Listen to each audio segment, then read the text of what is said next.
moved back some things that were even stronger than this at the very beginning when he talked about a total Muslim ban, and then he said that there was going to be very aggressive limits to people coming into this country. And Stephen Miller, who she just referenced, who Hallie just referenced, said this is a small reaction from a small number of people. So let me ask you, David, about the political part of this equation, which is even if people think that the White House handled this badly, and I haven't seen any polls that suggest one way or another, but the argument from Republicans and even the concern among some Democrats that I have been texting with is that for the majority of the American people, if they feel this makes us safer, it's okay with them. Where's the political part of this? That's the question. You know, we have stories up saying right now on our website saying that jihadist groups are sort of praising this, and because they think that it'll actually sway opinion, especially in the Middle East, away from the United States. This is something that President Obama warned about with this kind of rhetoric and this kind of action, calling it radical Islamic terrorism and making it look like a war on religion.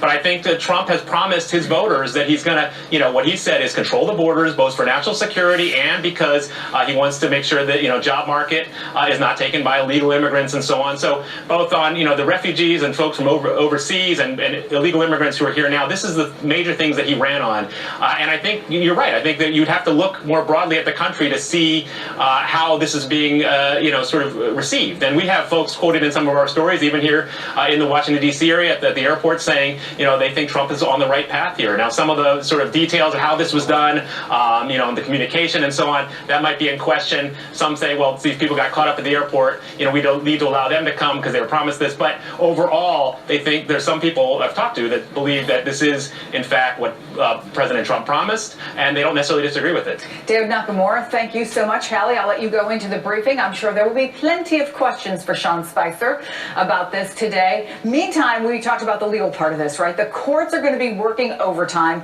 as legal challenges began almost immediately after that executive order was signed, while immigration lawyers were pouring into airports where people were being detained. They were holding signs offering help. Major organizations were drafting challenges. Lawyers and protesters at those airports this weekend calling for answers. The next step for us, it really is to get into a boardroom and let somebody take a look at this. We just want the law followed. We're not going to stop till we see our parents and everyone see their families here and nationwide. Even when this is done, this ban should be lifted. This should not be here. After this day, it doesn't matter. We should still continue fighting this ban.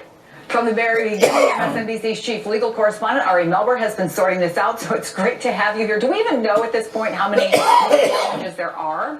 More than 6, including in the lower right-hand corner of your screen, the breaking news we have this hour, federal court in Virginia, where CAIR, the Council on American Islamic Relations, is filing a challenge, and theirs goes farther because it includes a lot of Muslim Americans. They say they're members, also a former spokesman for the Bernie Sanders campaign, among others, who say they're worried as Muslims in the United States, they're worried they're going to face deportation even though they're here lawfully. So that opens up a new chapter. As you mentioned, I was out at Brooklyn Federal Courthouse on Saturday night, an emergency court proceeding. By our count, this is one of the earliest times we've ever seen a president be reversed in part in court in this administration 7 days in. So, but give us the basic argument that the administration is making about why this is legal. Well, the administration has strong arguments overall because second only to maybe the war-making powers, the immigration power under federal law and under long-standing precedent is an area of discretion for the president. There's good reason for that. You can imagine a scenario where, say, there's a sneak attack. Say the president thinks it was Japan and Pearl Harbor. Say he's not sure. There is a power there to say, well, we're going to freeze incoming immigration on a security basis. We're not waiting a week or a month or a year for Congress, and as we all know, depending on which Congress, it could take an awful long time to get that action, and courts have upheld that kind of authority a lot. It is also true, Trump administration officials have said this, as have conservative lawyers, it happens to be true, that people tend to have less rights in the eyes of the U.S. courts when they're outside our country trying to get in than when they're already here. So that's why it's not so simple to say that just because something is objectionable as it would be on the home front, it will be equally objectionable in the eyes of the courts under the precedent we have if it's done abroad. having said all that, this order certainly goes out and tests it, particularly because you have a person in the candidate Donald Trump who talked openly about banning people based on religion, which certainly raises constitutional questions, even with the power I just mentioned. Then you have, as you were discussing, an advisor of his, Mayor Giuliani, saying, yep, we just needed to tweak that Muslim ban. So a lot of problems there. And then I think we can play the sound of Donald Trump, you know, kicking up dust, as they'd say, because he is now talking about what sounds like, in his words, a preference for Christians. Let's listen. They've been horribly treated. You know, if you were a Christian in Syria, it was impossible, at least very tough to get into the United States. If you were a Muslim, you could come in. And I thought it was very unfair. So we are going to help them. Yeah, so there's this question at the heart of this. Is this a Muslim ban per se?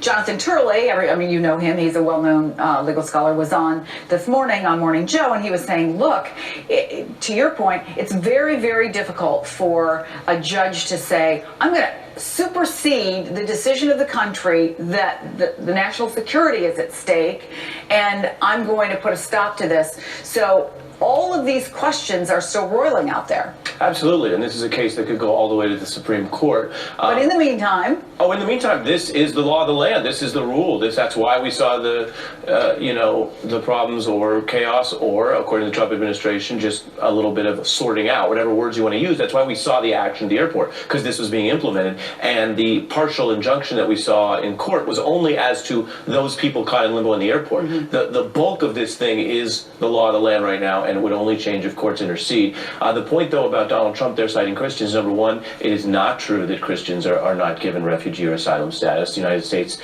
in the modern era, has a tradition here of giving asylum to groups that face persecution. That includes Christians in some Muslim-majority areas, and certainly in ISIS-controlled areas where there's lethal ISIS attacks on Christians, Jews, and some Muslims. It includes Jews, and it has included Muslims as well. So he's got his facts a little wrong there. Why is it legally important? I mean, I'll end on this point.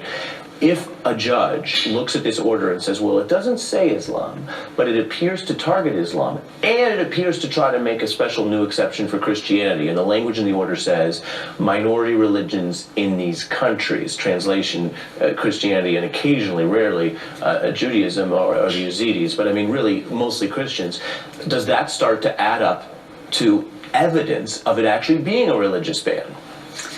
Ari Melber, to be continued. To be continued. Thanks for having me. Thank you.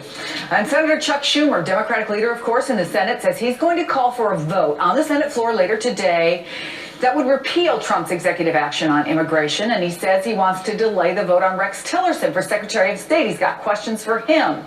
NBC News Capitol Hill correspondent Kelly O'Donnell joins us. Kelly, so let's start with that. The Democrats, what they're trying to do tonight. Dianne Feinstein, right? What we will see is the Senate Democrats using the toolbox of rules in the Senate to try to match the messaging we saw over the weekend, where they are united in ways that perhaps we wouldn't have expected this quickly after an election season where there were a lot of questions about what direction Democrats needed to go. Some of these actions from the Trump White House have helped to hasten the pace of Democrats working together on some of these issues. Now, the problem is Democrats don't have control of the Senate floor. So what they will do will have a symbolic effect. They have the right to raise these issues, to say they want to vote on the president's executive order, but they will not be able to move that forward because that's the domain of Mitch McConnell. Why do it? Well, over time, we've seen that using these sorts of tools and raising these issues is a way to bring public pressure, is a way to have a voice for their views. The minority of the Senate gets to do that, and that's part of what we'll see tonight. Outside of the official world of Capitol Hill, we'll see protests.